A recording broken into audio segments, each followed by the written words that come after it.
This is exactly what he says. I'm told the footage of Shedeur Sanders meeting with the Giants is so bad that both the Browns and the Sanders family have threatened legal action if it is published. The New York Giants have released audio from their draft interview with Shedeur Sanders, and the disclosure has drawn intense public reaction. Fans want to know whether Sanders made critical remarks and why the Giants shared material that should have remained confidential. The situation revolves around an open microphone, contentious comments, and the broader implications of the leak. The New York Giants published a brief, edited segment from their interview with Shedeur Sanders and withheld the remaining footage. Observers are debating whether this was a strategic public relations decision or an attempt to discredit him. The team has offered no additional explanation, and many fans view the limited release as inadequate and potentially misleading. They are demanding full transparency and accusing the organization of orchestrating a negative narrative. While criticism of Sanders is vocal, his supporters are responding with equal intensity. There was another team that he sat down with. What do you mean it didn't go well after that? So, he was pissed that they did that to him. They did that to him. He counter-confronted the them. same thing they do to every other quarterback prospect. They did that to him. They slide in a mistake to see if you catch it. Right. And so because you're the quarterback. But he didn't take it as a correction. He took it as like he got pissed off. Yeah, and it's like so here's another one. So another one was, he throws a bad interception, and it was a deep throw early in the game, and he comes back and they go in the meeting, they show the interception. The Giants have released only a brief excerpt of the interview and are refusing to share the rest. Their decision has drawn criticism across TikTok, X, and Facebook, where many see it as a poorly handled public relations move. Fans are calling for the full recording to be published so the situation can be judged in its entirety. The GM is on film that the son, they asked the son last draft, yo, who you think I should pick? His son like, yo, you need to get the Jayden Daniels, big. This is what his son, it's on tape. You should go Jayden Daniels. He laughing at his son. And all right, cool, get Jayden Daniels. I don't even know how that tape got out. I wouldn't have let the get out. Shedeur Sanders appears unfazed by the situation. Although the Giants suggested he was more hype than substance, their handling of the interview has instead elevated his visibility. Analysts across major sports outlets are now discussing him more than before, keeping his name prominent in the news cycle. New York Giants, where these tapes at? You hear me? Because if Shedeur Sanders was so unprofessional, y'all would have leaked the tapes for the whole world could see, right? Cause understand, it's a lot of he say, she say. But one thing I do know, as a young black man growing up in this world, being straightforward and not sugarcoat anything. The Giants' PR team appears to reject Sanders' family connection outright, a decision many view as unprofessional and lacking nuance. Internal discussions seem to have dismissed quarterbacks with prominent relatives as poor fits for the organization, revealing limited awareness of public perception. The response was swift. A single edited clip ignited widespread debate on social media, with fans asking why essential segments were held back and what the team might be hiding. Critics argue that if the full interview contains nothing damaging, the club should release it in its entirety. Online discussion intensified immediately and continues to gain momentum. What they do during the film and the combine and the meetings is teams will install mistakes intentionally planted in the install, and they want you to catch them. Shedeur didn't, and when a coach called him out, once again, it didn't sit well. It's like, bro, there's not many teams needing quarterbacks, especially since Pittsburgh appears to have a deal with Aaron Rodgers and Tennessee's getting Kale Moore. The Giants' decision to withhold the full interview has produced an unintended result. Instead of diminishing interest in Shedeur Sanders, it has intensified it. Media outlets and analysts are now examining every on-field rep, press comment, and public appearance as evidence of how he conducts himself under scrutiny. Each throw, adjustment, and answer is tracked and evaluated against league standards, reinforcing the view that he remains composed and professional. Many fans contend that the organization has misrepresented Sanders and suggest the issue may stem from the Giants' view of his father, Deion Sanders. They see the partial release as an attempt to raise doubts about his character by association. That perception has only made his profile more compelling. The discussion has shifted from whether he deserves a high draft position to how effectively he withstands sustained pressure. Sanders is now regarded not just as a talented prospect, but as a symbol of resilience, central to debates about transparency and organizational strategy. Even if the Giants eventually provide more context, the visibility they have created for him is unlikely to fade. The most fun yet the most difficult thing I cover and we cover all year long is not games. It's the NFL draft. Because I've said this many times, you get lied to for a month to 2 months up to it. And so often during the draft, and every few drafts, there's a guy that really falls, precipitously falls. This year it was Shedeur Sanders, it's been Aaron Rodgers, it's been Dan Marino. Every few years somebody falls a lot. And so, but those stories don't come out until like the fall. Criticism of Shedeur Sanders from within the Giants organization has become increasingly public. Team communications appear focused on casting him as an overhyped prospect, whose character should be questioned, a narrative that seems aimed at shaping opinion rather than assessing performance. Yet each selective release or negative remark has instead amplified attention on Sanders and elevated his reputation. Efforts to confine him to a narrow, unfavorable image continue to produce the opposite effect, reinforcing his position as an underdog who endures external pressure. The debate has shifted from football analysis to broader concerns about narrative control and transparency. Fans, reporters, and online communities are still urging the Giants to publish the full interview, arguing that only complete context can resolve speculation. The organization's refusal to comply has intensified scrutiny and led many observers to conclude that the team underestimated public reaction and now faces questions it could have avoided with full disclosure. The tapes, the New York Giants have the tape. They definitely have the tape. It's confirmation that they have the tape. Shedeur didn't do nothing. Is what they saying he did. I'm gonna tell you what these mixed reaction right here. So we already know about the New York Giants, but the Pittsburgh Steelers head coach Mike Tomlin reported Myles Sanders' talent, but hesitated to draft him due to previous challenges with quarterbacks like Russell Wilson and Justin Fields, leading to more cautious approach. Las Vegas Raiders. Sanders met with Raiders at the NFL scouting combine and expressed enthusiasm about potentially joining the team. His familiarity with the West Coast offense and quick release was noted positive, though concerns about his ceiling. Hours after the Giants posted that short audio clip, the timeline never slowed. Comment threads filled with frame-by-frame breakdowns, lip-read attempts, and side-by-side comparisons of what was said versus what was left out. Reporters called league contacts. No one could explain why a franchise would stir this level of curiosity only to seal the vault. Each refusal sharpened focus on Shedeur Sanders, turning routine throws into national talking points. Analysts kept circling back to the same note. His cadence at the line looks unchanged, steady against the noise. Hashtags demanding the full interview, trend drop, and trend again. Podcast hosts bump scheduled segments to lead with the leak. Rival teams get asked how they would handle a similar situation, then quietly check their own archives. Inside Giants headquarters, the plan to shape the story looks less like strategy and more like a slow burn spotlight they can't switch off. And now every preseason snap, every media availability, every stray sideline camera angle gets fed into a loop that asks, what are they still hiding? The file remains locked. Curiosity keeps compounding.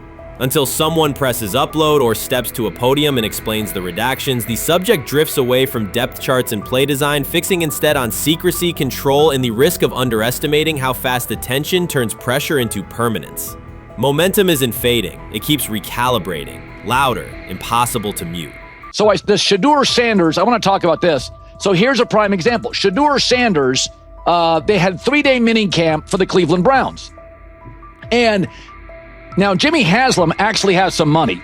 The Bengals owners and the Rooneys are near the bottom of the league in net worth.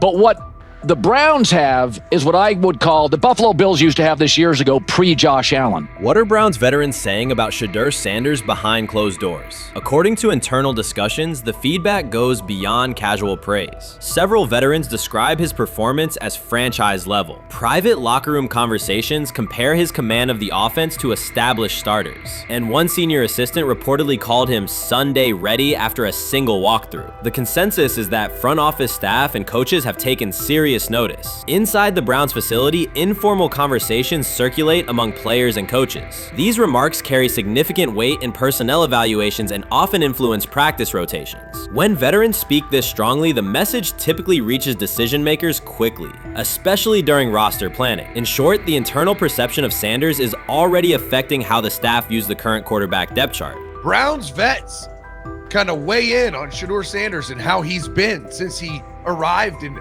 Cleveland, in Pound Town.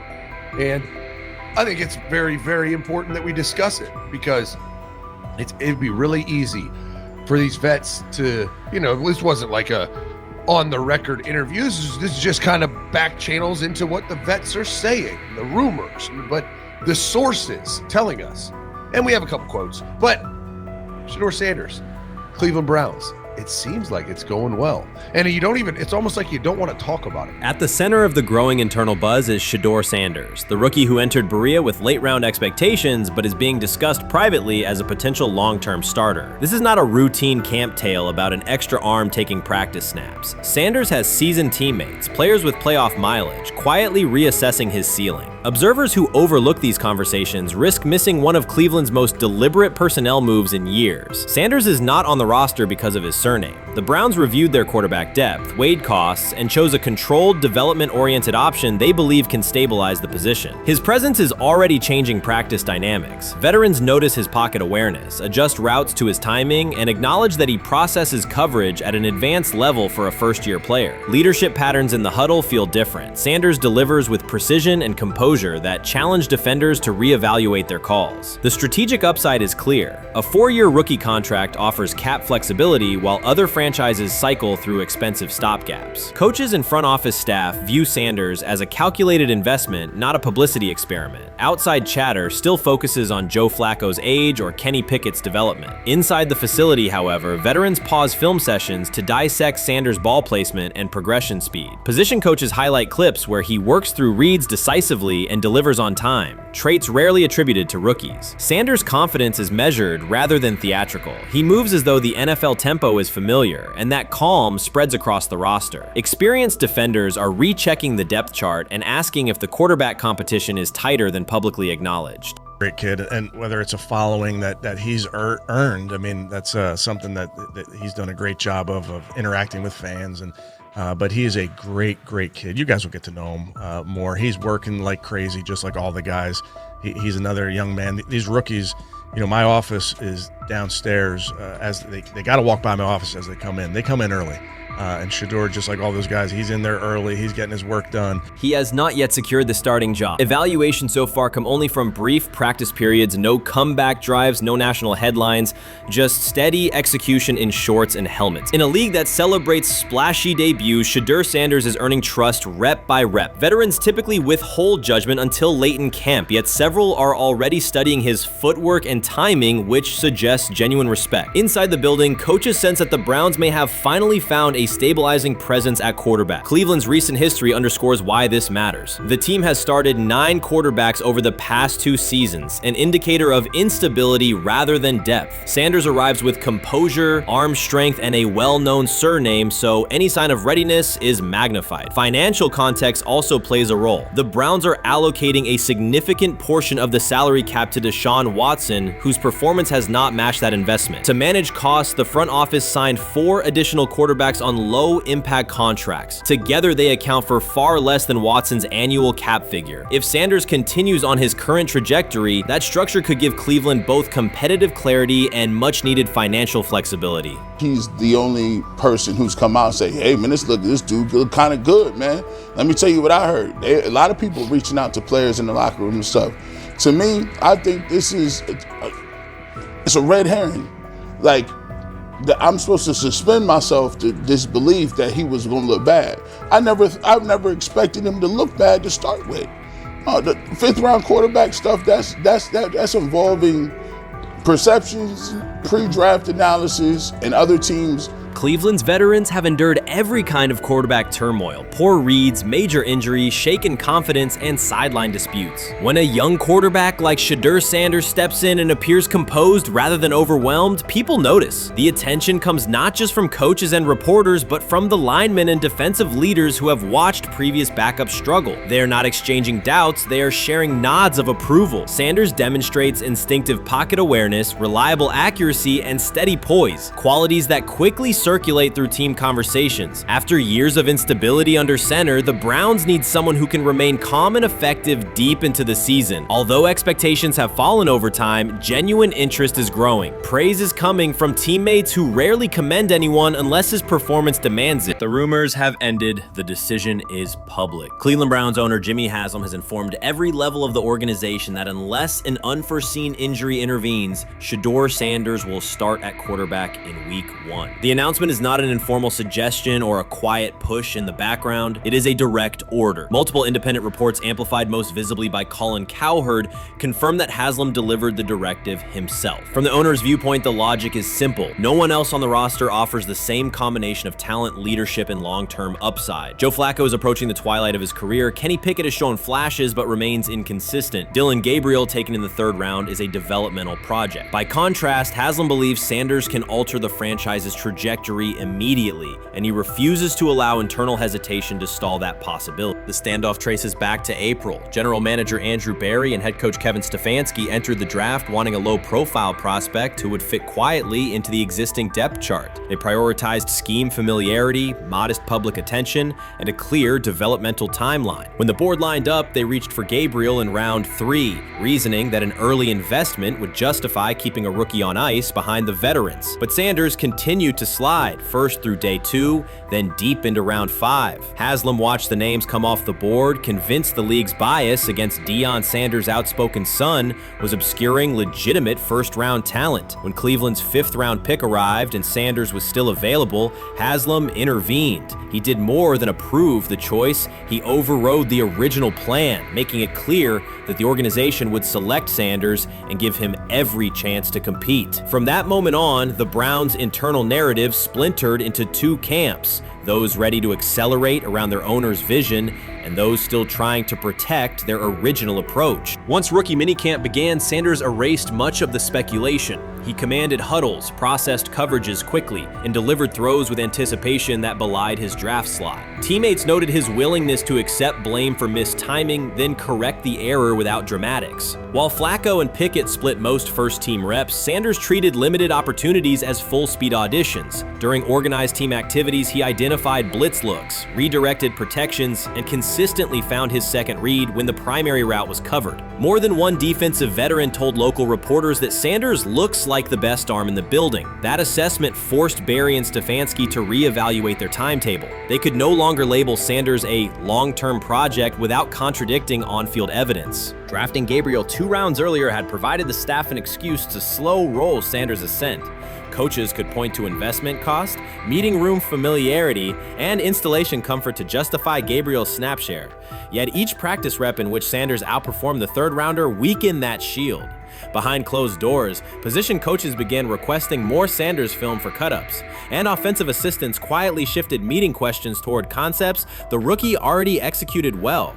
By mid-June, Berry himself started describing Sanders not as a developmental asset, but as a competitive option. Those subtle linguistic changes signaled the front office's recognition that the narrative had moved beyond their control. Haslam's history with quarterbacks is well documented. His pushes for Johnny Manziel, Baker Mayfield, and Deshaun Watson were high-visibility swings, each driven in part by a desire to generate excitement as well as wins. Critics highlight those choices to question his evaluation track record, yet Haslam perceives Sanders differently. Where Manziel carried off-field concerns, Sanders brings a reputation for professionalism. Where Mayfield's leadership style divided veterans, Sanders' approach has united receivers and linemen. Where Watson's trade involved unprecedented controversy, Sanders arrived at minimal draft cost. Haslam sees a rare chance to capture star potential without mortgaging the future, and he is unwilling to cede that upside to cautious pacing. Cleveland's supporters, weary of revolving door quarterbacks, have rallied around Sanders with unexpected speed. Sales of customized Sanders number 2 jerseys surged within days of rookie minicamp. Training camp ticket requests spiked once local media circulated videos of Sanders making NFL-caliber anticipation throws during 7-on-7 periods. The mood in Northeast Ohio has changed from tentative hope to active belief. Longtime season ticket holders who once shrugged at preseason storylines now debate Sanders' footwork at neighborhood barbecues. Social media engagement for Brown's content has climbed, driven by highlight compilations of the rookie threading seam passes between linebackers and safeties. All of this places Kevin Stefanski in a fragile position. If he opens week 1 with a veteran starter and the offense sputters, criticism will be swift. Each stalled drive will be interpreted as evidence that he ignored the owner's edict and the fan base's intuition. Conversely, if he names Sanders the starter solely under pressure, any early struggles could be framed as proof that Sanders was rushed, further exposing Stefanski to blame. The only sustainable solution is conviction. Either stand behind a veteran with clear strategic reasoning or embrace Sanders fully and structure the offense around his strengths. Splitting the difference, rotating series, delaying first-team reps, or using vague competition language will satisfy no one and likely jeopardize locker room clarity. Sanders' personal approach has reinforced Haslam's confidence. Instead of taking post-draft downtime, he traveled to Texas to train in full Browns gear at facilities near his father's home. The leaked clip of Sanders executing footwork drills in helmet and pads wasn't a marketing ploy. It was a glimpse into a quarterback visualizing Week 1 live. Team personnel who viewed the footage recognized purposeful rehearsal, cadence calls, pocket movement against simulated pressure, and follow-through adjustments based on imagined rush lanes. Observers asked why a rookie would conduct such intense solo sessions in May. The answer is straightforward. Sanders does not view himself as a developmental pick. He considers himself the starting quarterback of the Cleveland Browns and prepares accordingly. On pure ability, Sanders' arm strength ranks with the league average for starters. His accuracy to the intermediate middle, an area where the Browns' current scheme generates high-leverage completions, has drawn consistent praise from receivers. The primary areas still under review are blitz recognition and live bullets and timing on deep outbreaking routes versus press coverage. Those developmental checkpoints are significant, yet daily practice reps show acceleration. In contrast, Flacco's mobility limits the boot action game that Stefanski installed to help Mayfield early in his tenure. Pickett can extend plays, but struggles to attack tight windows between linebackers and safeties, an essential requirement in Cleveland schematics. Gabriel remains an unknown at NFL speed. Thus, the competitive landscape favors Sanders sooner than the coaching staff originally planned. The franchise now stands at an inflection point. Haslam's mandate, the locker room's growing support, and the fan base's enthusiasm all tilt towards Sanders. The front office's earlier strategy, anchored in patience and quiet development, is increasingly untenable. Barry's shift in messaging indicates grudging alignment, but final authority over the depth chart rests with the coaching staff, unless ownership directly intervenes on game day decisions. A move rare but not unprecedented in the NFL. Should Stefanski align with the owner and name Sanders the starter before preseason concludes, he can claim proactive vision and tailor the offense through training camp. Should he resist and open with a veteran who falters, he risks rapid loss of credibility and possibly his position. Either path carries pressure, but only one aligns with the momentum sweeping through the building.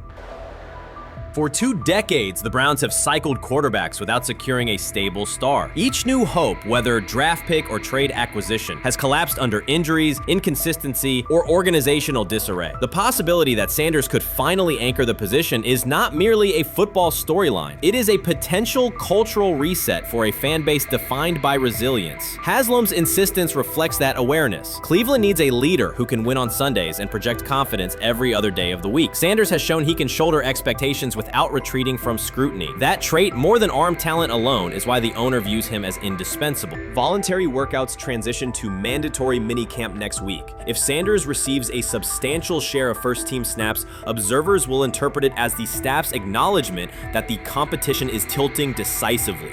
A public declaration may not follow immediately, but every rep allocation is a signal. If, however, the staff continues funneling most top unit snaps to Flacco or Pickett, tension will escalate. Local media will question the evaluation process. National analysts will debate the merits of letting a rookie learn through live action versus controlled practice. Inside the facility, players will recognize any disconnect between performance and opportunity, and unity could fray. The Browns have reached a decisive moment. Shedeur Sanders has demonstrated the skill, poise, and work work ethic to justify starting in week 1. Jimmy Haslam has publicly positioned him as the future, and by implication the present of the franchise. Kevin Stefanski and Andrew Berry must either endorse that vision or brace for the consequences of delaying it. For Cleveland fans, the significance is clear. A legitimate chance to exit the cycle of quarterback uncertainty and rally behind a signal caller capable of commanding the field and galvanizing the city. Whether that opportunity is seized promptly or postponed will define the Browns' 2025 season and likely the tenure of the decision makers involved. You made an interesting point. So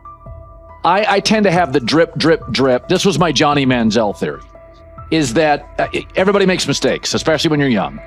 But if I see 2, 3, 4, 5, then you've got a plumbing issue. It's not just you didn't close the faucet. So there's about 6 pieces of video in college where Shedeur was a little bit of a brat, whatever. Then there's the legendary cringy draft room. Didn't love that as a B prospect. Then there's back-to-back speeding tickets, both over 90, and a missed arraignment. The NFL is navigating unexpected headlines after a former Browns coach publicly defended Shedeur Sanders in response to reports of multiple speeding tickets. The coach's statement has sparked extensive online debate. Supporters welcome the show of loyalty, while critics question the motive. Sanders now finds himself at the center of an unforeseen controversy, and observers want to know why a Cleveland coach is standing so firmly in his corner. The story is developing rapidly and continues to draw intense attention. When it came out that he got a speeding ticket, I said it's not really that big a deal. I feel very differently about it now. Over 40 miles an hour over the speed limit, less than 2 weeks after you just got a ticket. I don't know if that's entitlement or immaturity. There's got to be some teams that are feeling very good right now that they didn't draft him. Observers are focusing on Shedeur Sanders' recent speeding ticket, treating the violation as a measure of his character and sidelining his athletic, academic, and philanthropic accomplishments. The incident, driving 15 miles per hour over the limit in a borrowed Lamborghini, has drawn sharp criticism. In response, a former Cleveland Browns coach has taken the opportunity to comment, even though the franchise is widely viewed as unstable due to its frequent coaching changes and limited on-field success. By defending Sanders, he presents himself as an authority on discipline and leadership. The statement, coming from an organization seldom praised for stability, has nonetheless attracted considerable attention across the league. You want to defend him a little bit. I thought this was an interesting take. Yeah, I thought it was really interesting that you said you were out because of the speeding tickets. To me, that's such a minor thing. You were so high on him in terms of his completion percentage in OTAs, and I thought that was a little aggressive on your part. But with the speeding tickets, I got a speeding ticket the first night of the draft, my first year there. I thought maybe I'd get the benefit of the doubt, but they gave it to me anyways. As soon as the former Browns coach defended Shedeur Sanders, social media erupted with commentary, resembling the volume of draft night coverage. Posts and opinions appeared within minutes, and criticism escalated rapidly. Detractors amplified Sanders' minor speeding violation, while supporters argued that such reactions were disproportionate to a single traffic citation. Shedeur Sanders received 2 speeding citations, and the minor traffic issue quickly drew national attention. Before considering the former Browns coach's response, it is useful to clarify the facts. Sanders, son of Pro Football Hall of Famer Deion Sanders and a current college quarterback, was twice ticketed for exceeding the limit while driving a high-performance vehicle. Commentary on social media escalated rapidly, with critics framing the incident as a significant character concern, even as the league has historically tolerated far more serious legal transgressions. Stepping into the debate, a former Cleveland Browns coach, best known for a tenure filled with losses and contested decisions, issued a strong public defense. He argued that 2 speeding tickets should not define Sanders' reputation or overshadow his on-field talent and community work, urging a balanced assessment of the player's actions. I don't love it from a 5th-round draft pick. I don't love that it happened multiple times, but I do think that this is the first time he's been away from his dad, and there's gonna be some growing pains now. Would I sell my stock on it like you are? Not because of a couple speeding tickets, especially in light of the problems that Brown's quarterback room has had to deal with legally in the last few years. I mean, this This is nothing. The debate quickly shifted from 2 speeding citations to broader claims about integrity, growth, and leadership. The former Browns coach framed the infractions as moments for personal development and urged observers to view them in context. Critics responded forcefully. Some called for disciplinary action, others questioned Deion Sanders' parenting, and a few sought to discredit the coach himself, despite his professional record already being widely analyzed across the league. The reaction underscores an apparent inconsistency in public standards. Fans often overlook on-field confrontations, heated sideline arguments, and other significant controversies, yet they treated Sanders' routine traffic offenses, speeding without evidence of reckless endangerment, as indicators of serious character flaws. If such minor violations were adopted as the primary measure of morality in professional football, many players would face similar criticism.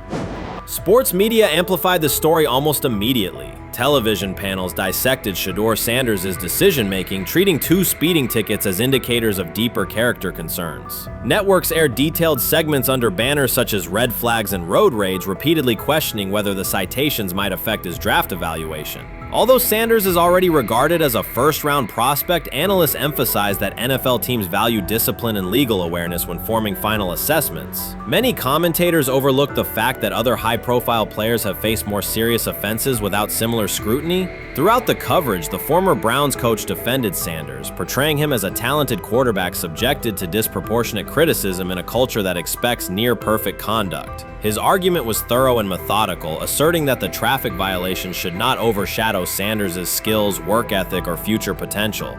Commentators point out that the coach's intervention was not entirely selfless. He recognized the publicity potential. One day he was an overlooked figure from a struggling Browns era, the next he was a trending name across sports media. The discussion quickly expanded beyond Sanders' speeding citations to questions of image management and narrative control. Critics demanded disciplinary measures, public apologies, team sanctions, and formal statements, yet their objections seemed directed less at the traffic infractions themselves and more at Sanders' high profile, confidence, and resistance to traditional expectations. In practical terms, Sanders' brand remains intact. The coach secures renewed relevance, and the episode supplies another headline in the ongoing story of modern football. The next time Sanders is seen in a high-performance car, the debate will likely reignite, focused not on speed limits, but on the broader culture of the league. Meanwhile, new voices continue to join the conversation. Broadcaster Colin Cowherd has already weighed in, offering his own reassessment of the incident and its broader implications. Breaking news, Shedeur Sanders last night was pulled over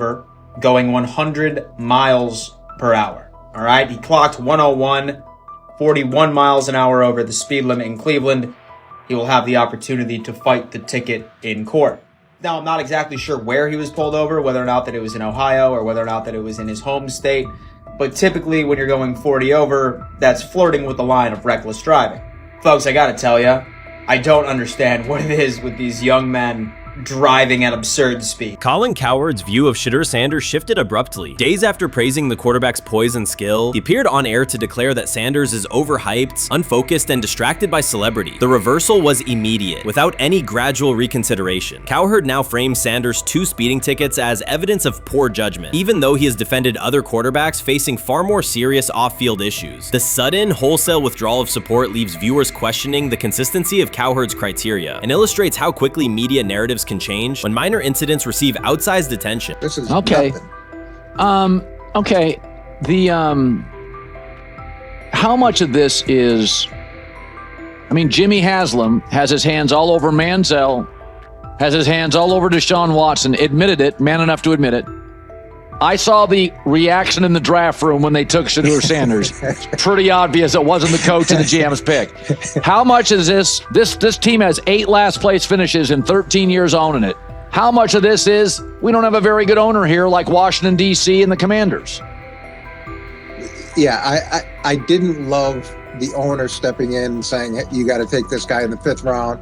And I doubt they'll ever admit to it. While Colin Cowherd urged teams to move on from Shedeur Sanders, former Browns coach Eric Mangini offered a more measured response. Mangini, whose tenure in Cleveland was marked by mixed results, used his platform to provide context rather than condemnation. Instead of sensationalizing the speeding violations, he encouraged viewers to consider Sanders' circumstances. A 21-year-old quarterback whose life is scrutinized both on and off the field. Mangini acknowledged that the tickets were mistakes, but emphasized that they do not by themselves define Sanders' character character or future. He noted the extraordinary attention athletes receive today, combining the responsibilities of quarterback, public figure, and social media presence. Under such pressure, missteps are magnified, and criticism multiplies quickly. Mangini concluded that any evaluation of Sanders should weigh the totality of his behavior, performance, and growth, rather than isolate 2 traffic citations as decisive evidence of poor judgment. Rich Eisen addressed the armchair analysts and online critics head-on. Shedeur Sanders just received his opportunity, and the backlash arrived immediately. Eisen responded with a clear, point-by-point case explaining why the criticism misses the mark. If you thought Shedeur's rise was rapid, Eisen's analysis puts it in proper context. Here's what he laid out on air. Already speaking in Cleveland high schools. Weekend after, flying out immediately to get to work. But his character's terrible, right? You know, and listen, oh, he interviewed bad, you know. According to who? The New York Giants? No offense, Bert. The same New York Giants that gave Daniel Jones a huge contract and let Saquon Barkley out the door. That's the intel we're trusting here? That was for him to celebrate. He just made, I mean, look, he put in work in college. He had the privilege of being coached by his father. Which we all would love and do. Turned around not 1, but 2 programs in college football. And then literally for any athlete, being drafted at the highest level is a success story in itself. Rich Eisen delivered a direct response to the critics. He addressed the online claims reducing Shedeur Sanders to Deion Sanders' son instead of evaluating him as a quarterback on merit. Eisen challenged those assumptions and refocused the discussion on performance, preparation, and opportunity. Say Kenny Pickett had strained his hamstring. Shedeur, they say his first day in pass, 9 for 9, 2 touchdowns, no interceptions. Really was just hating on this young guy. Within minutes, Rich Eisen delivered a structured breakdown, addressing each claim with evidence and dismantling weak narratives through clear analysis. He replaced speculation with data and kept the focus on what matters: decision-making, accuracy, leadership, preparation, and game management. The reality is simple. Shedeur Sanders was not given this opportunity. He earned it through performance and consistency against real competition. He accepted the role, met the standard, and handled the moment with professionalism and urgency. No shortcuts, no favors, just results and readiness. Eisen's point was direct. Evaluate Shedeur on his work, not assumptions, and acknowledge that he has justified the opportunity on the field. I've done it at 2 locations already, so it's simple. So that's why when people say I'm not, you know, one of the top quarterbacks or the top quarterback, because what are y'all going based off of?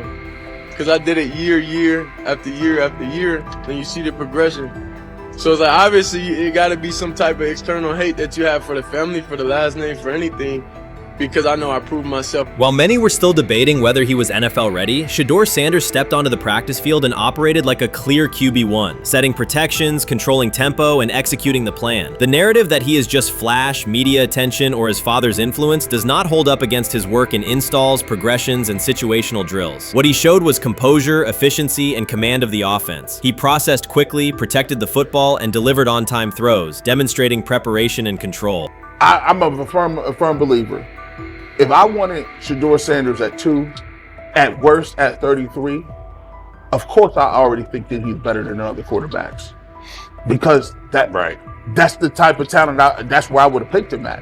And if he was at 2 or 33, and he still had the same exact skill set, we would be talking about him starting and playing. Right. Well, there'd only be 3 quarterbacks. It'd be 3 quarterbacks, not 4. 4, yeah. But since he moved to the 5th round, that's cool. They might have to go along with it. But to me, I think if you ask who got the best tools, I'm going with Shedeur Sanders. From the first day of camp, he was not there to get by. He arrived to lead. There was no hesitation in installs, no lapses in fundamentals, just precise timing, clean footwork, and consistent velocity to every level of the field. He managed protections, controlled cadence, and delivered in situational work, showing command rather than learning on the fly. The approach was efficient and disciplined, with attention to detail and progressions and ball placement that reflected preparation, not improvisation. At the same time, Rich Eisen addressed the narrative directly and backed it with evidence.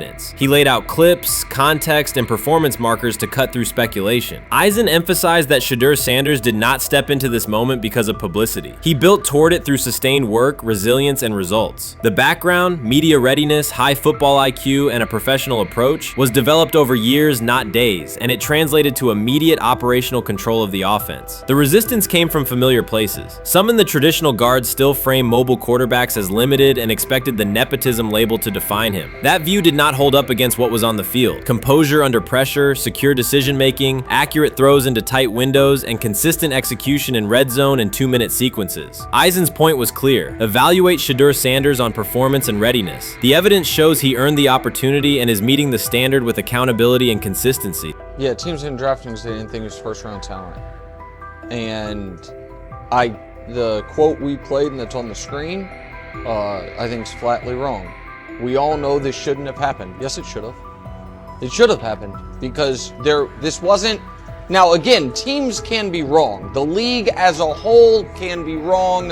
Hell, the Baltimore Ravens drafted a 25-year-old tight end before they drafted Lamar Jackson in the same draft. The die is not cast on who Shedeur Sanders. He stated it plainly. This is not a celebrity appearance. This is a quarterback with pocket presence, leadership, and decision-making that stands on its own. You either show it or you settle into a backup role. Shedeur Sanders is not auditioning. He is establishing himself as the starter. When the opportunity arrived, whether through injury, trade, or depth chart changes, Shedeur was prepared and delivered. He did not hesitate. He executed the offense and finished drives. As others tried to catch up to what they were seeing, Rich Eisen reinforced the same message he has been repeating. Evaluate the work. Camp reports have been consistently positive, but the important shift is how the performance is being received. Casual attendees who came to observe left talking about Shedeur's command and poise. Detailed observers focused on his pre-snap reads, protection checks, and audibles, highlighting the mechanics, timing, and ball placement that support efficient, controlled play. You can't fire the owner because he can't fire himself.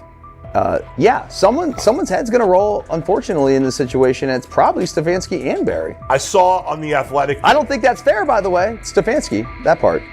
I agree. I was saying the other day on my podcast that Barry should be fired. And I said I wouldn't fire Stefanski, but a couple of people made the point of saying, well, if you fire the GM, you got to give him a chance to hire his own coach, which is fair. That's true. Mm-hmm. So I would fire Barry. I would hire a new GM. If that GM thinks Kevin Stefanski's a good coach, wants to stick with him. Right. The situation in Cleveland has escalated with the NFL. Sources indicate GM Andrew Barry is prepared to move on from head coach Kevin Stefanski if he refuses to elevate Shedeur Sanders. The Browns are weighing a major quarterback change. Leadership appears to be aligning behind Sanders and pushing for immediate action. This is a high-stakes decision about control and the team's direction. I think it's unfair for me to comment in I guess, maybe on behalf of the industry. All I can say is this, the time that we spent with Shedeur, and what he's done throughout his college career is impressive. He's an impressive young man. He's a really good quarterback. Sometimes, fit comes into play. And I'd also say this, there are 4 more rounds of the draft. And then maybe lastly, it's less about where you get picked and what you do after you get picked. That's really the most important thing. Getting to know him over the course of the spring, he has a ton of resolve. Andrew Barry appears to be at a breaking point. Pressure from fans and within the organization to play Shedeur Sanders is intensifying. Barry is pushing for a move towards Sanders, while head coach Kevin Stefanski remains cautious about altering the depth chart. The divide is clear. One side wants acceleration, the other a measured rollout. The organization is under heavy scrutiny, and the focus has shifted to when, not if, Sanders sees the field. Has the 4th highest odds of any head coach this season to be fired. He's clearly on the hot seat. It's been a discussion for really a couple years now, dating back to last season's 3-win season. And he's always had kind of hot and cold seasons. And now the sports books are saying he's 4th on the list. Number 1 is Mike McDaniel of the Miami Dolphins, Brian Dable of the Giants at 2, Shane Steichen at 3, and there is Kevin Stefanski plus 650 to be fired. This has moved beyond tension to outright stubbornness. Rather than elevating Shedeur Sanders, the staff has chosen Dylan Gabriel. The current depth chart looks less like a forward plan and more like resistance to change. Fans have been clear about who they expect to see, yet the organization keeps delaying. Every week without a real evaluation of Sanders slows development and blurs accountability. Cleveland is choosing a conservative approach when a decisive decision is needed, sending a message of uncertainty to both the locker room and the city. Now being the 3rd string quarterback for the Cleveland Browns, was that so much was made out of Unbelievable. He actually made the team as the third string quarterback. Like that was a big deal. Like that was somewhat of a surprise to a lot of people. He should have been the first pick in the draft. Kevin Stefanski appears to be doubling down to validate his approach. Despite sustained demand from Browns fans to see Shedeur Sanders reflected in chants, merchandise, and constant discussion, he continues to keep Dillon Gabriel in front on the depth chart. The decision functions as an assertion of control rather than a response to momentum. Even with clear signals from the fan base, Stefanski is staying with Gabriel and delaying a full evaluation of Sanders. It is a deliberate choice to maintain his plan and pacing, not to accelerate change. Cleveland is prioritizing continuity over recalibration, keeping any transition to Sanders on hold. But yeah, I mean, the Browns are in a tough spot. They have wasted. You traded a ton of high draft capital to get Deshaun Watson. You've gotten nothing out of Deshaun Watson and missed an opportunity. Like, who knows who they would have drafted? Now, maybe they would have screwed up those picks and the Browns would still be in bad shape.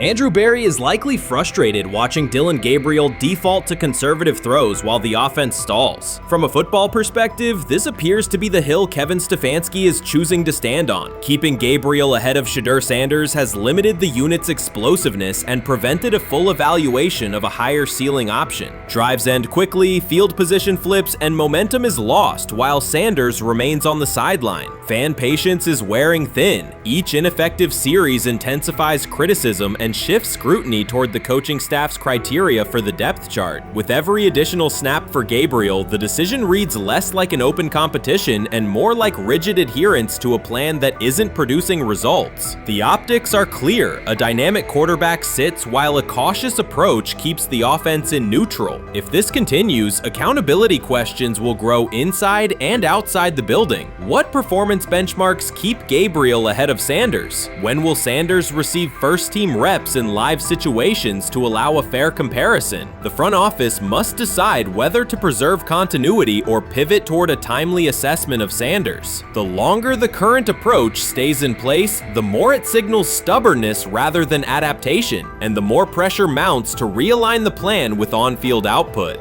I honestly see it happening if the Browns lose a bunch of games. Like if they get 5 wins or less, I see the report coming out now that Stefanski will be fired. I don't want it to happen. I want the Browns to be good, win a bunch of games. I think that they're going to be a team that is slept on and can at least get 7 wins, which is why if they don't, I see Stefanski getting all the blame for that, and there'll be a new coach in Cleveland. Because their players, to me, are there once again. We've talked about the incredible rookie class. The approach in Cleveland lacks consistency. One week, Andrew Berry signals he wants Shedeur Sanders on the field. The next, Dillon Gabriel gets the reps and the plan stays conservative. Through it all, Kevin Stefanski shows limited urgency despite pressure on his job security. Fans are asking for an offense that can push the ball, change field position, and produce points. Instead, the unit leans on short throws and cautious sequencing. Gabriel's play keeps the ceiling low and momentum static, while a full evaluation of Sanders is postponed. The result is growing frustration and a clear disconnect between the front office, coaching staff, and expectations in the stadium. The NFL tried to teach him and his father a lesson. You don't act like that. You don't talk like that before a draft. We'll show you how our game is played. We will watch you plummet all the way. I think he would have gone undrafted except for that owner in Cleveland. And he is the key to everything because he is something of an against the grain maverick owner. He's kind of a wannabe Jerry.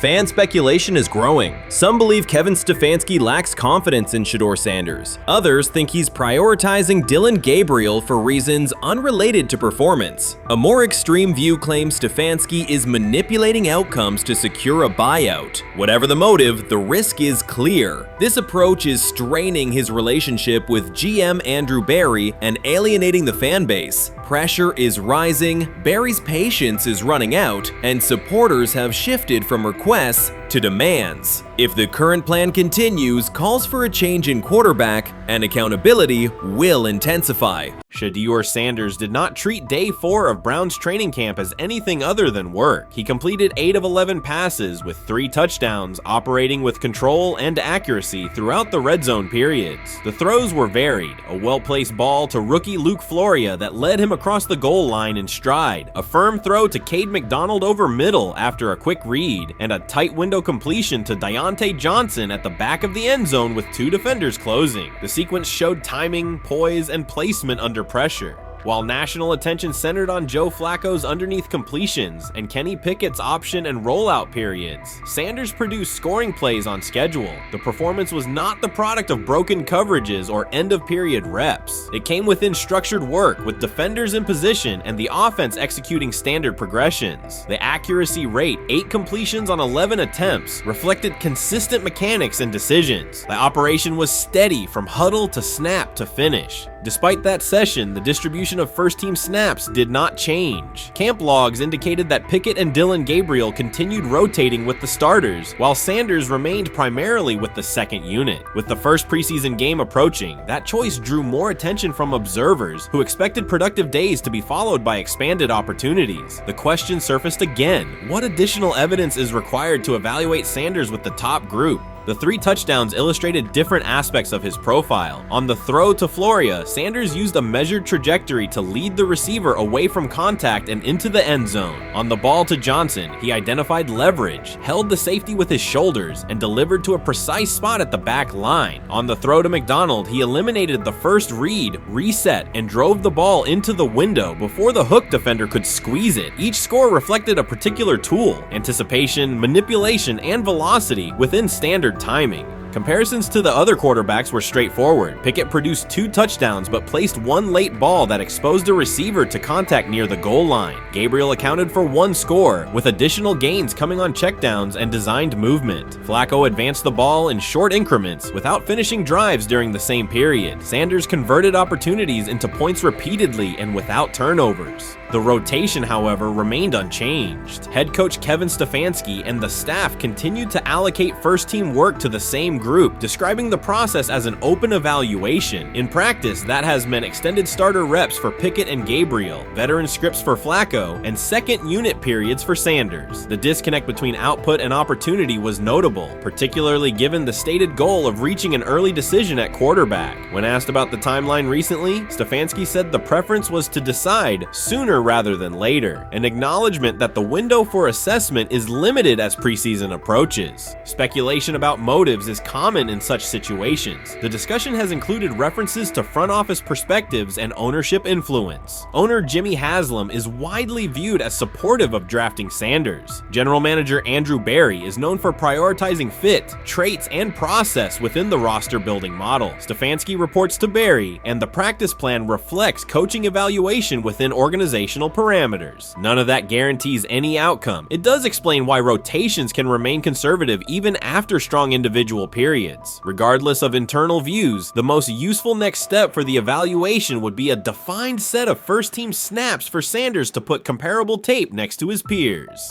There was also outside attention on several practice segments from earlier in camp that showed Sanders throwing during lulls to non-receiver personnel, ball attendants, staffers, and assistants, while other quarterbacks were in script with full units. Those clips circulated widely and were interpreted by some as dismissive. Sanders addressed questions about it by narrowing the focus to preparation, explaining that his responsibility is to be ready for the work assigned and that he has adjusted at every level of competition, from HBCU ball to the Power 5 and now the NFL. The response matched his general approach: acknowledge the situation, maintain routine, and continue to execute when the next period begins. The broader draft day and narrative context remains part of the conversation. Sanders' college resume included efficient production and high completion rates across across 2 programs, culminating in national recognition such as the Johnny Unitas Golden Arm Award. His selection in the 5th round was driven by varying evaluations of projection, scheme fit, and development timelines. The result is the current environment. He must present his case within limited windows, then wait for access to the next rung of competition. That does not make the process unfair, it makes it exacting. The best answer, for him and for the staff, is additional, comparable reps and clear tape. Fan reaction after day 4 was direct. Social accounts and comment threads filled with assessments that centered on performance rather than reputation. Sanders produced 3 touchdowns, avoided negative plays, and showed command in the red zone. Supporters pointed to that tape and asked for opportunities with the starters to verify whether the same rhythm carries over with the top receivers and linemen. The message was not about headlines. It was about the logic of evaluation in a compressed calendar. From an operational standpoint, Sanders' day reflected consistent fundamentals. His base was disciplined, his eyes matched his feet, and his timing aligned with route depths. On the Johnson score, he used a subtle shoulder turn to hold the safety before resetting and throwing to the back line. On the McDonald throw, the ball was out on the second hitch, arriving before the defenders could converge. On the Floria play, the arc and placement minimized the hit risk and maximized the run-through. Those are portable traits. They translate across units if the timing with receivers is established through reps. The staff's balancing act is real. They must prepare the presumed Week 1 starter with sufficient continuity while also giving developmental players enough exposure to judge ceiling and floor. That tension is present in every camp. The cleanest path through it is to carve out defined first-team sequences for each competitor and evaluate the tape against comparable defenses and situations. High red zone, low red zone, 3rd and medium, and 2-minute. Sanders' performance on day 4 strengthened the case for such an allocation. Context matters off the field as well. Earlier in the offseason, 2 speeding citations, 91 miles per hour in Brunswick and 101 miles per hour in Strongsville, prompted public comment from Barry, who emphasized standards and safety. Sanders accepted responsibility, stated that he learned from the incidents and moved on. In camp, he has kept the focus on football tasks, install retention, cadence management, protection IDs, and post-practice review. He has also continued to build rapport across position groups, including veteran receivers and defensive backs, so that timing and expectations are clear when reps arrive. None of this diminishes the experience of the veterans in the room. Flacco has decades of film, Pickett has multiple seasons of NFL starts, and Gabriel brings mobility and a defined collegiate profile. It does, however, underscore the purpose of camp, to align decisions with current performance. Sanders produced the most efficient scoring period of the day. The next logical step is to see that operation with the starting unit, document the results, and compare them to the other candidates under the same conditions. The preseason opener will compress timelines further. Install packages expand, and coaches begin to narrow personnel groupings. If the objective is to identify the quarterback who can operate the offense most cleanly on Sundays, then structured exposure now will give the staff better information later. A small but deliberate set of first-team snaps for Sanders, scripted early downs, a 3rd down sequence, and a red zone series would provide data without disrupting broader preparation. Until that occurs, Sanders can only continue to control process and execution. Day 4 showed what that looks like when opportunities align. Efficient reads, disciplined mechanics, and finishes in the end zone. He did not seek attention for the sequence. He put it on tape. If the evaluation remains consistent with the stated competition, comparable snaps should follow. If they do, the staff will have a clear, side-by-side measure. If they do not, the question from observers will remain the same. What more needs to be seen to justify the look? For now, the record from day 4 is clear. 8 completions on 11 attempts, 3 touchdowns, no turnovers, red zone precision, consistent control at the line and in the pocket. Those are tangible outputs. They merit a defined opportunity with the starters as the team moves toward preseason and the decision that follows. Whether or not that opportunity arrives immediately, Sanders has shown the preparation and execution necessary to be evaluated on equal footing. The next step is a matter of allocation, not speculation. Honestly, guys notice it more when you're out winning games, right? If Cleveland starts off in a bad start, they're not doing well, and all of a sudden Shedeur or Dylan Gabriel are doing well in 7-on-7, they're throwing dimes. In practice drills, the number 1 defense can't stop them. People take notice of that, and the more that the players see it, they're gonna. Then the the comments start happening over the lunch table. They start happening throughout the building, and that's when the pressure really will get severe. The Cleveland Browns were focused on resolving their quarterback situation until Jason Kelce made pointed comments that triggered a strong reaction from ownership. The response inside the organization was immediate and intense. What exactly did Kelce say that has the dog pound on edge and the front office under pressure? We've seen that miserable game by the Cleveland Browns. So they throw Joe Flacco in there, and I like Joe Flacco. He did good, but they gave him the resource of all the first-team guys. Then they throw Dylan Gabriel in there with first teams and second teams. So Dylan always is getting protected. The same thing again, they gave this scrub max protection on every play.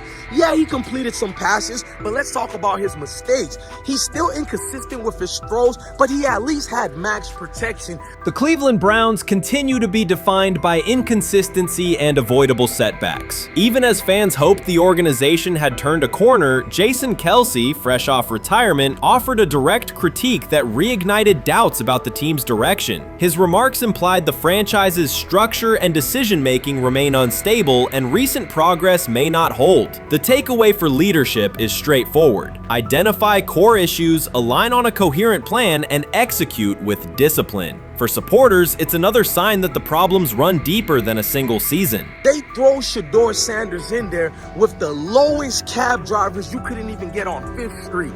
And I'm pissed off, bro, because the play calling was abysmal. Look, even if you don't like Shedeur didn't even get a chance to be trash. Even if you think Shedeur is garbage, he didn't even get a chance to be garbage. That's how awful the offensive line was. Kevin Stefanski still doesn't want to give Shedeur second strings and first strings reps. Why is that? Browns ownership's response shifted from measured to urgent. The pattern is familiar in Cleveland. The team once treated Johnny Manziel as a franchise solution, retained Hugh Jackson for a second year despite results, and invested heavily in Deshaun Watson through a costly trade and contract. These decisions reflect aggressive but poorly aligned planning. The outcome has been continued instability instead of sustained progress. That this was the guy that they wanted to start. He's seasoned, he's experienced, he still has a big-time arm, even at his age, and they open with the Cincinnati Bengals. They wanted that experienced guy. He was always going to be the guy. They were not going to start Dylan Gabriel or Shedeur Sanders in week 1. Kenny Pickett had a hamstring injury. It makes it easy to go with Joe Flacco. And the question isn't and wasn't going to be who's the starter in Cleveland. The question is, who's going to be the backup in Cleveland? Who's going to be the number 2 quarterback when they open the season against these Bengals? Fans still show up season after season, expecting improvement and bracing for setbacks. The usual pattern has been early optimism followed by a gradual collapse. But last season was different. For a sustained stretch, the Browns looked organized and competitive, resembling a functioning team. Couple days, 3 days until roster cutdowns, how do you feel about that? Do you feel like you belong here on this team?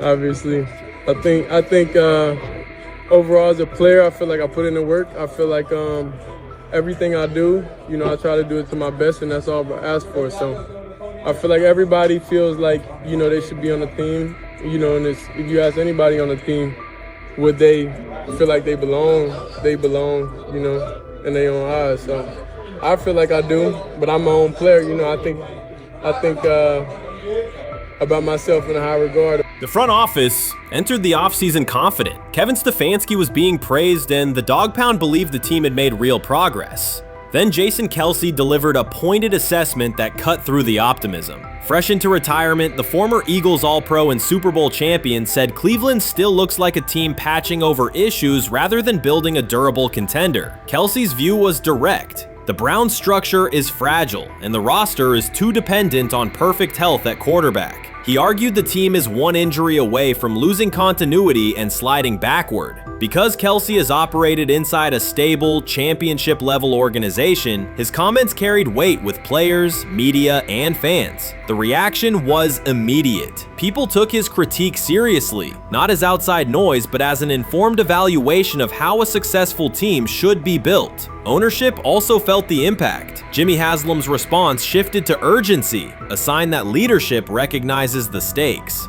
The The criticism arrives in the context of prior high-risk decisions, especially the fully guaranteed $230 million commitment tied to Deshaun Watson. Watson has missed time and shown inconsistency when available, and the contract has constrained flexibility. Kelsey's remarks highlight why depth, alignment between the front office and coaching staff, and a clear contingency plan at quarterback are non-negotiable. The takeaway is straightforward. Cleveland must convert last season's progress into a stable framework, protect the quarterback, deepen critical positions, and establish a plan that survives injuries and short-term setbacks. Without that, the games that fueled optimism will remain temporary.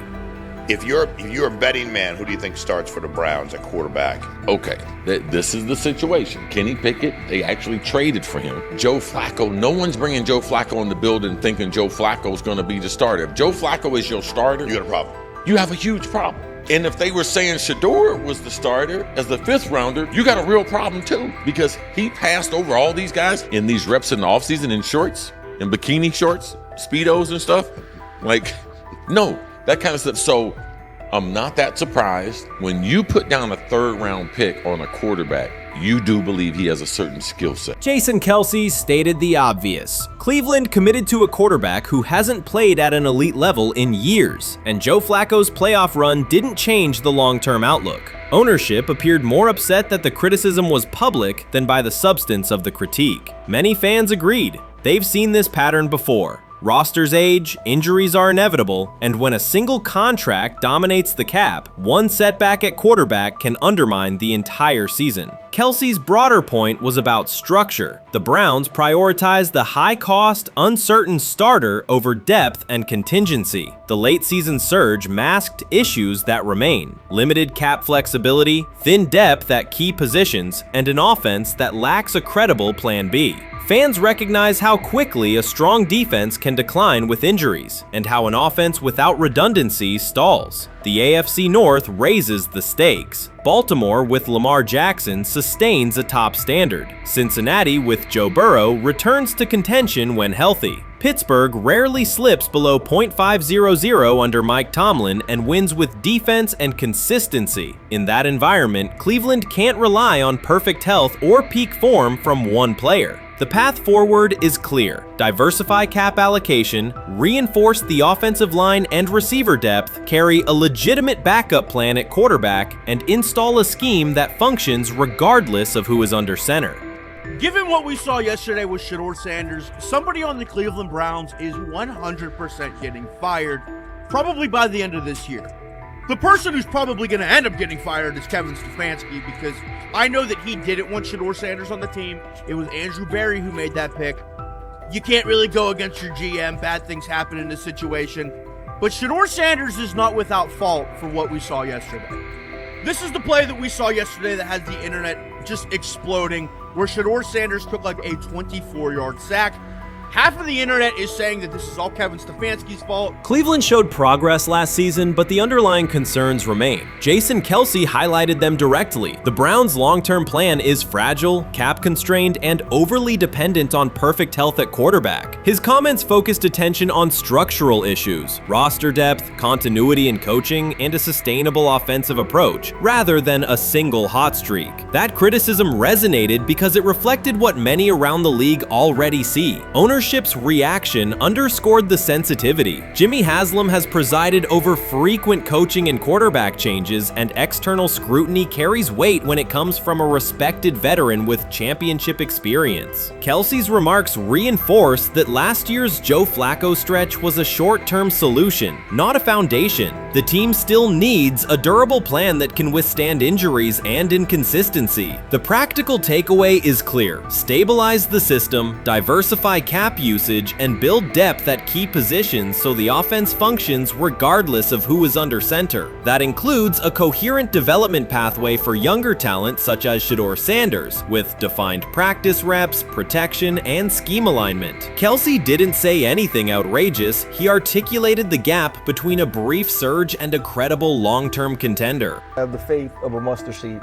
Right, because this is the greatest resurrection since Jesus the Christ. Right, like at some point, Joe Flacco was thinking about getting into TV. Yeah. Right, Joe Flacco didn't have a job, and then now you not only come back and start for the Cleveland Browns late in the 2023 season, but they came back around to you, and you're now the day one starter for a franchise that just 2 years ago was in the playoffs. The Browns' quarterback situation remains unsettled. Deshaun Watson was expected to be the long-term answer, but injuries and inconsistent play have prevented him from reaching an elite level. When the team turned to Joe Flacco after Watson's season deteriorated, Flacco immediately lifted the offense and produced results that highlighted the gap between expectations and reality. That a 39-year-old late addition could outperform a $230 million starter was not just a short-term surprise, it raised fundamental questions about roster construction and evaluation. Quarterback depth has been fragile, and the late-season surge masked broader structural problems. Jason Kelce's remarks made that clear. Cleveland is vulnerable if the starter is unavailable, cap flexibility is limited, and the offensive plan lacks a stable contingency. His critique drew attention to leadership and planning as much as on-field performance. Jimmy Haslam's strong reaction reflects the pressure on ownership. The organization has promoted a message of stability and progress, but Kelce's assessment suggested those gains are not yet durable. The path forward requires a realistic approach to the cap, a credible backup plan at quarterback, and a system that holds up regardless of personnel.